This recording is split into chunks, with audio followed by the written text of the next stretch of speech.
श्री शिवाय नमस्तुभ्यम। हर हर महादेव। दोस्तों, आप सभी लोग जानते हैं कि 25 जून 2026 यानी गुरुवार को पड़ रही है ज्येष्ठ महीने की निर्जला एकादशी तिथि।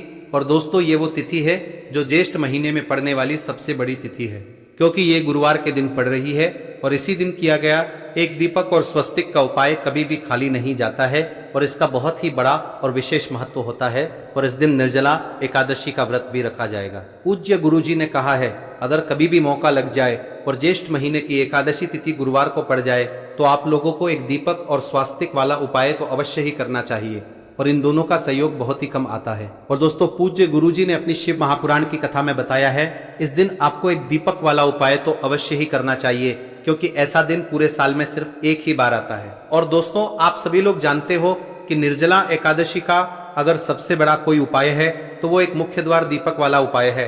तो दोस्तों, इस गुरुवार एकादशी के दिन आप लोगों को इस एक मुख्य द्वार दीपक वाले उपाय को जरूर करना है। बहुत सारे लोग होंगे जिन लोगों ने इस उपाय को न किया हो, मतलब पूरा साल निकल गया और उन्होंने किसी भी दिन इस मुख्य द्वार दीपक वाले उपाय को न किया हो। पर दोस्तों, आपके पास एक आखिरी मौका बचा हुआ है, जो कि 25 जून तो इस दिन आप लोगों को इस वाले उपाय को जरूर कर लेना है। भले ही आपने पूरे साल भर इस उपाय को ना किया हो, पर अगर आपने इस ज्येष्ठ महीने में तिथि के दिन अगर इस वाले उपाय को कर लिया तो आपको इस उपाय को करने का वो फल मिलेगा जिसकी आपने कभी कल्पना भी नहीं करी होगी। इसीलिए आप लोग इस वाले उपाय को एक बार जरूर कर लेना, ताकि आप लोगों के हाथ से यह मौका ना जा सके और आपको इस उपाय को करने का फल मिल सके। दोस्तों, यह उपाय पंडित जी ने अपनी अभी की ही शिव महापुराण की कथा में बताया है, जिस उपाय को आज हम आपको बहुत अच्छे से समझाने वाले हैं। इस वीडियो को देखने के बाद इस उपाय को समझने के लिए आपको कोई और वीडियो को देखने की जरूरत नहीं पड़ेगी। तो चलिए दोस्तों, उपाय को शुरू करते हैं। देखिए, यह इस ज्येष्ठ महीने के गुरुवार के दिन यह इतना खास होता है, इतना महत्वपूर्ण होता है। देखा गया है कभी कभी बड़े बड़े पूजा पाठ अनुष्ठान से जो मनोकामना पूर्ण नहीं होते, वो इस ज्येष्ठ महीने एकादशी के दिन एक छोटे से उपाय करने से ही आपकी मनोकामना पूर्ण हो जाती है। और बहुत सारे लोगों ने इस उपाय को किया भी है और उनको इस उपाय को करने का फल भी जरूर मिला है। अगर आप लोग भी इस उपाय को एकादशी के दिन करना चाहते हैं तो आप इस उपाय को पहले अच्छे से समझ लेना, सुन लेना, उसके बाद करना। आपको इस उपाय का फल जरूर मिलेगा।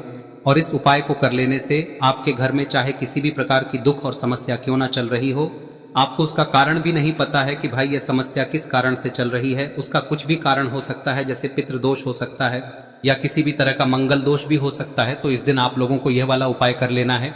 यह एक ऐसा उपाय है जिस उपाय को अगर किसी विशेष दिन पर किया जाए तो भाई उस विशेष दिन का जो है वह तो हमें मिलता ही मिलता है, पर हमने उस दिन पर इस उपाय को किया है तो हमें उससे भी बड़ा फल मिलता है, और फल बहुत जल्दी मिलता है, क्योंकि आप इस उपाय को बहुत ही बड़े और विशेष दिन पर कर रहे हो। तो चलिए अब उपाय के बारे में बात करते हैं, लेकिन उससे पहले आप लोगों को यह जानना आवश्यक है कि आखिर यह उपाय किस समय करना है, किसको करना है और कैसे करना है। तो चलिए हम आगे आपको वीडियो में एक एक करके बता देते हैं, लेकिन उससे पहले अगर आप लोग हमारे चैनल पर नए हैं तो हमारे चैनल को सब्सक्राइब कर लेना और इस वीडियो को लाइक करके कमेंट बॉक्स में श्री शिवाय नमस्तुभ्यम ओम नमः शिवाय जरूर टाइप कर देना। और अपने फायदे के लिए, गरीबी दूर करने के लिए इस वीडियो को पूरा देखकर जाना, तभी आपको लाभ की प्राप्ति होगी। यदि आज आपने वीडियो को बीच बीच में से देखा, काट तो दोस्तों, इस एक दीपक वाले उपाय को हमें इस निर्जला एकादशी के दिन कैसे करना है, किसको करना है, किस समय करना है और कहां पर करना है, ये सारे सवालों के जवाब आपको इस वीडियो में मिल जाएंगे। और जो ये वीडियो देखेगा भाई, उसको एक मुख्य द्वार दीपक वाला उपाय जरूर करना चाहिए, क्योंकि इस दिन दीपक का भी बहुत ही बड़ा और विशेष महत्व होता है। और जब बात आ जाए एक मुख्य द्वार दीपक की, तो ये सोने पे सुहागा वाली बात हो जाती है और ये एक बहुत ही बड़ा उपाय हो जाता है इस गुरुवार निर्जला एकादशी व्रत का। अब हम समझते हैं इस वाले उपाय को हमें करना किस समय है, इस दीपक वाले उपाय को हमें इस निर्जला एकादशी के दिन करना किस समय है। तो देखिए, इस उपाय को करने का जो समय है वो सुबह का समय भी है। अब देखिए, यहाँ पर हम मुख्य रूप से सुबह का समय नहीं बोलेंगे, क्योंकि 25 जून गुरुवार निर्जला एकादशी का दिन है और इस दिन प्रदोष काल के समय का बहुत महत्व होता है। बाकी अगर सुबह के समय भी करेंगे तो भी अच्छा होगा, उसमें कोई भी दिक्कत वाली बात नहीं है। तो चलिए जानते हैं इस विशेष उपाय के बारे में। लेकिन उससे पहले एक प्रार्थना, अगर आप इस चैनल पर नए हैं तो आप इस वीडियो को लाइक करें, चैनल को सब्सक्राइब करें और कमेंट बॉक्स में आप अपनी राशि या अपना नाम जरूर डाल दें, क्योंकि हम राशि से जुड़ा भाग्य भी बताते हैं और भाग्य में चल रही परेशानियों को दूर करने के लिए वह आसान से आसान उपाय भी बताते हैं। तो चलिए अब हम अपने सबसे पहले उपाय की बात कर लेते हैं। देखिए, ज्येष्ठ मास के दिनों में विशेषकर भगवान शिव और माता पार्वती और विष्णु भगवान का पूजन किया जाता है। अब साथ ही साथ निर्जला एकादशी का दिन भी पड़ गया है, तो ऐसा समझ लीजिए आपके जीवन में धन भी आएगा, सुख भी आएगा, धन बढ़ेगा भी, और साथ ही साथ आपके जीवन के सारे संकटों को भगवान शिव जी दूर कर देंगे। तो चलिए सबसे पहले बात कर लेते हैं सबसे पहले उपाय की, जो कि निर्जला एकादशी वाले दिन आपको विशेष कर करना है। और इस उपाय को करने से आपकी कोई भी ऐसी इच्छा, कोई भी विश जो अभी तक अधूरी है, पूरी नहीं हो रही है, तो आपकी बड़ी से बड़ी विश और मनोकामना भी पूरी हो जाती है जब आप गुरुवार निर्जला एकादशी वाले दिन इस पहले उपाय को कर लेते तो हैं। देखिए, आप सभी जानते हैं कि श्री हरि विष्णु जो है उन्हें तुलसी दल सबसे प्रिय है। बिना तुलसी माता के श्री हरि विष्णु अधूरे हैं और बिना तुलसी पत्तों के श्री हरि विष्णु का भोग अधूरा है। अब श्री हरि विष्णु को प्रसन्न करके आप अपनी किसी भी मनोकामना को पूरा कर सकते हैं, क्योंकि श्री हरि विष्णु प्रसन्न हो गए तो आपकी कोई भी विश और इच्छा मनोकामना अधूरी नहीं रहेंगी। तो आपको तुलसी के 5 पत्ते लेने हैं। अब ये 5 तुलसी के पत्ते जो आपने लिए हैं, ये 5 तुलसी के पत्ते आपको श्री हरि विष्णु को अर्पित करने हैं। अपने घर के मंदिर में ही ठीक है, ऐसा आपको करना है। आपके घर में श्री हरि विष्णु की कोई मूर्ति है, प्रतिमा है, वहां पर यह 5 तुलसी के पत्ते आप रखें और साथ ही साथ एक देसी घी का दीपक गोल बाती का आपको लगाना है और ओम नमो भगवते वासुदेवाय नमः इस मंत्र का आपको 11 बार जप करना है।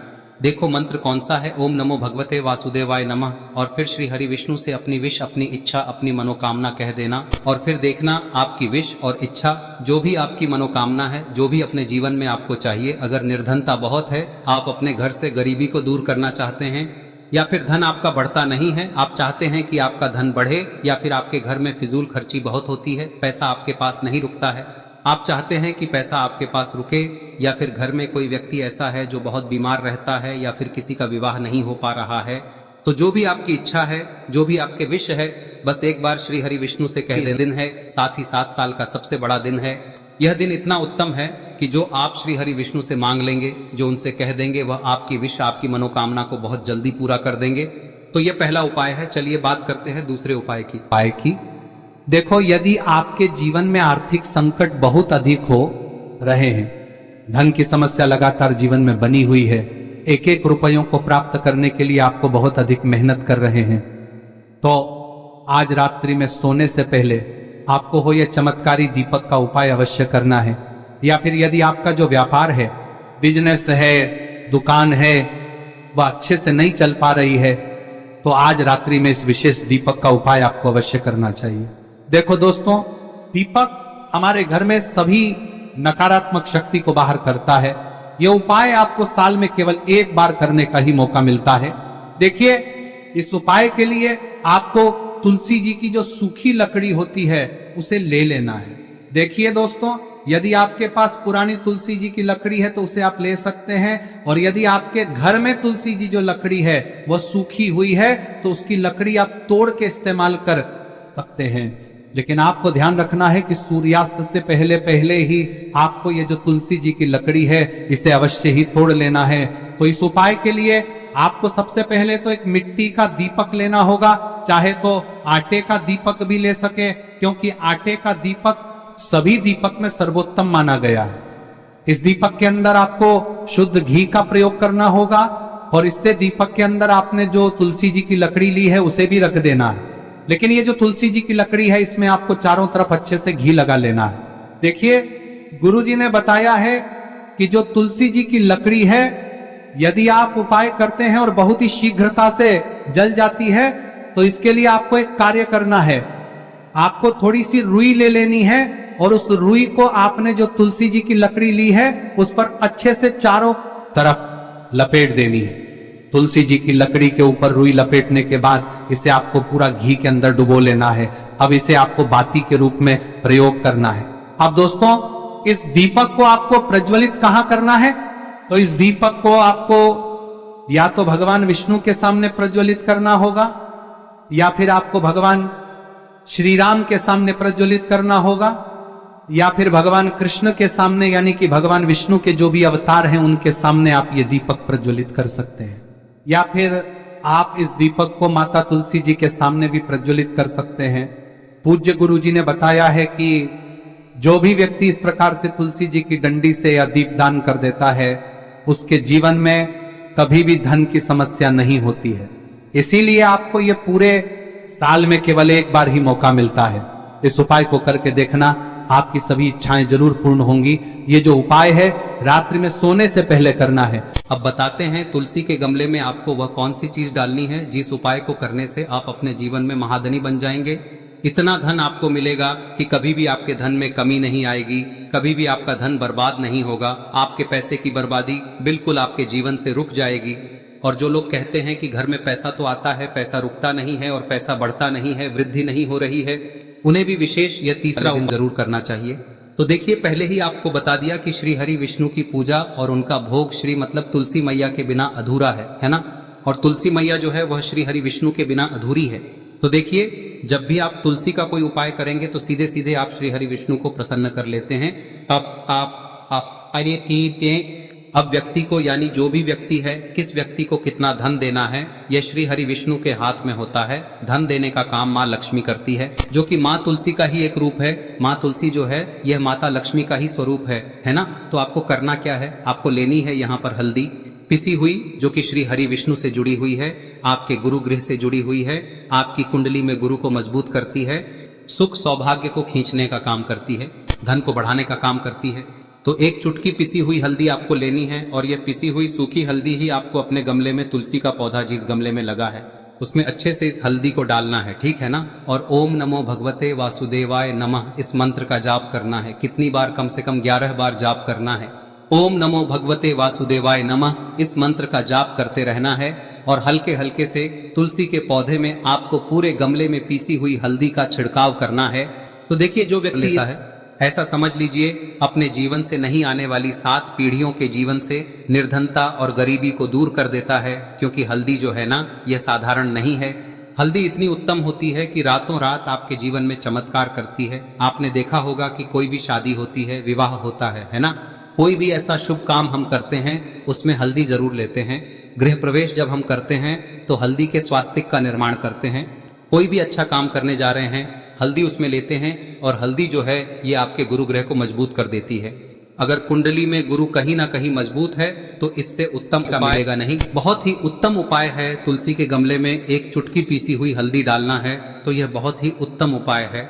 इस उपाय को आप जरूर करें। साल का सबसे बड़ा यह दिन है, तो इस उपाय को करने से श्री हरि विष्णु और महादेव आपसे न केवल प्रसन्न होते हैं, पाप होते हैं, आपसे इतना प्रसन्न हो जाते हैं कि जीवन में कभी आपके गरीबी और निर्धनता को नहीं आने देते हैं। तो चलिए अब बात कर लेते हैं अपने तीसरे उपाय की, जो कि मुख्य द्वार से जुड़ा हुआ है। और यह उपाय है स्थिर लक्ष्मी के वास के लिए। ऐसा पैसा आपके घर में आएगा जो आपके घर में ही रुकेगा। ऐसा पैसा कभी आपके घर में नहीं आएगा जो आपके घर से जाएगा और विशेषकर फिजूल खर्ची में जाएगा। अब आधे से ज्यादा लोगों की यही समस्या होती है कि घर में पैसा तो आता है लेकिन बहुत जल्दी घर से चला जाता है या फिर फिजूल खर्ची में चला जाता है। तो धन की बर्बादी जिन लोगों के घर में हो रही है उन्हें विशेषकर यह तीसरा उपाय करना है। या जिन लोगों के पास बिल्कुल पैसा आना बंद हो गया है, सर पर लगातार कर्जा बढ़ रहा है, उन्हें भी यह विशेष तीसरा उपाय करना है। तो देखिए, आपको फिर से क्या लेना है, हल्दी लेनी है पीसी हुई, जो कि श्री हरि विष्णु से ही जुड़ी हुई है ना। पीसी हुई हल्दी लेनी है और थोड़ा सा पानी डालकर उसका गाढ़ा गाढ़ा आपको पेस्ट बना लेना है। अब इसी हल्दी से आपको अपने घर में स्वास्तिक बनाने हैं। कितने स्वास्तिक? एक स्वास्तिक आपको बनाना है अपनी तिजोरी पर, जिसमें आप पैसा रखते हैं। चाहे तो आप संदूक में रखते हैं, अलमारी में रखते हैं, जिस चीज में भी पैसा रखते हैं, बस वहां पर हल्दी से एक स्वास्तिक बनाना है। दूसरा स्वस्तिक आपको कहाँ बनाना है? अपने घर के मंदिर में, है ना। और 2 स्वस्तिक आपको बनाने हैं अपने घर के मुख्य द्वार पर बाहर की तरफ। हल्दी से 4 स्वास्तिक आपको बनाने हैं। 2 स्वास्तिक मुख्य द्वार पर बाहर की तरफ, एक तिजोरी पर, है ना, और एक अपने घर के मंदिर में। बस यह उपाय आप लिया तो देखिए, जो धन की तिजोरी है उसमें पैसा भरा रहेगा। कभी भी धन की तिजोरी धन से खाली नहीं होगी, क्योंकि जहां पर हल्दी का स्वस्तिक एक होता है वहां कभी धन की कमी नहीं होती है। हमेशा वहां पर धन की देवी माता लक्ष्मी वास करती हैं, क्योंकि हल्दी किससे जुड़ी हुई है? श्री हरि विष्णु से। और माँ लक्ष्मी कहाँ होती है? जहाँ श्री हरि विष्णु वास करते हैं। अब बात करें कि आपके घर का मंदिर जो है उसमें अगर आप एक स्वास्तिक बनाते हैं तो आपके घर से ऊर्जा जो है, पूरे में ऊर्जा फैलती है ना। तो आपके घर में पॉजिटिव एनर्जी बढ़ती है, सकारात्मक ऊर्जा बढ़ाती है। जब आप अपने घर के मंदिर में हल्दी का स्वस्तिक बनाते हैं, आपके घर से बुरी शक्तियां, नेगेटिव एनर्जी जैसी चीजें बिल्कुल आपके घर में नहीं रुकती है। मुख्य द्वार तो इतना उत्तम होता है कि मुख्य द्वार से ही माँ लक्ष्मी की नजर सबसे पहले आपके मुख्य द्वार पर ही पड़ती है। और मुख्य द्वार पर अगर आपने हल्दी के स्वस्तिक बना दिए तो माँ लक्ष्मी देखते ही प्रसन्न हो जाती है, क्योंकि यह श्री हरि विष्णु से जुड़ी हुई है ना। और हल्दी के स्वास्तिक जहां पर जो व्यक्ति अपने घर के मुख्य द्वार पर बनाते हैं, ऐसा समझ लीजिए माँ लक्ष्मी उनके घर में वास करती ही करती है और कभी भी ऐसे घर को फिर छोड़कर नहीं जाती है। स्थिर लक्ष्मी का वास आपके घर में होगा। यह हल्दी के स्वास्थ्य दिन बहुत ही उत्तम है। साथ ही साथ कोशिश करें कि इस दिन गाय माता को हरी घास अवश्य खिलाएं। अगर आपको हमारी ये वीडियो पसंद आई हो तो हमारे इस वीडियो को लाइक करें, चैनल को सब्सक्राइब करें, कमेंट बॉक्स में लिखे हर हर महादेव, जय मां लक्ष्मी। अब बात करते हैं अगले उपाय की। हम सभी के घरों में माता तुलसी का पौधा अवश्य ही होता है। तो देखिए, हमें तुलसी जी के पौधे से सबसे पहले तो 3 पत्ते तोड़ने। देखो, एकादशी वाले दिन आपको तुलसी के पत्ते नहीं तोड़ने।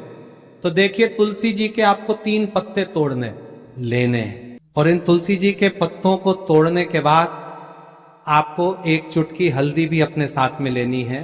हल्दी के अंदर आपको जल मिलाकर के पेस्ट के रूप में तैयार करना है, और इसी के साथ में आपको एक दीपक भी लेना होगा। दीपक आप मिट्टी का भी ले सकते हैं, आटे का भी ले सकते हैं, और इस दीपक में आपको शुद्ध घी डाल के इसमें आपको लंबी रुई की बाती का प्रयोग करना है। देखिए दोस्तों, आपके पास 3 तुलसी जी के पत्ते हैं। तो पहला जो तुलसी जी का पत्ता है उस पर आपको सबसे पहले तो जो आपने हल्दी ली है उसकी एक बिंदी लगानी है। और पहला जो तुलसी जी का पत्ता है आपके घर में, भगवान विष्णु का चाहे कोई सा भी स्वरूप हो, चाहे लड्डू गोपाल जी का स्वरूप हो, या फिर भगवान कृष्ण की आपके मंदिर में प्रतिमा हो, या फिर भगवान श्री राम की प्रतिमाएं, उनके सामने आपको पहला तुलसी जी का पत्ता अर्पित करना है। अब देखिए दोस्तों, आपके पास जो 2 तुलसी जी के पत्ते हैं और आपके पास जो एक दीपक है, इन्हें आपको लेकर के पहुंचना है। अपने ही घर में तुलसी जी के पौधे के पास में देखिए, सबसे पहले तो आपके पास जो 2 तुलसी जी के पत्ते हैं उन पर भी आपको हल्दी की एक एक बिंदी लगानी है, और उन दोनों ही तुलसी जी के पत्तों को आपको अपने घर में तुलसी जी के पौधे के वहां पर ही अर्पित कर देने हैं। और इस प्रकार से यह दोनों पत्ते भी तुलसी जी के पौधे के पास में अर्पित करने के बाद अंत में जो आपके पास एक लंबी बाती का दीपक है, इसे आपको तुलसी जी के पौधे के पास में ही प्रज्वलित कर देना है।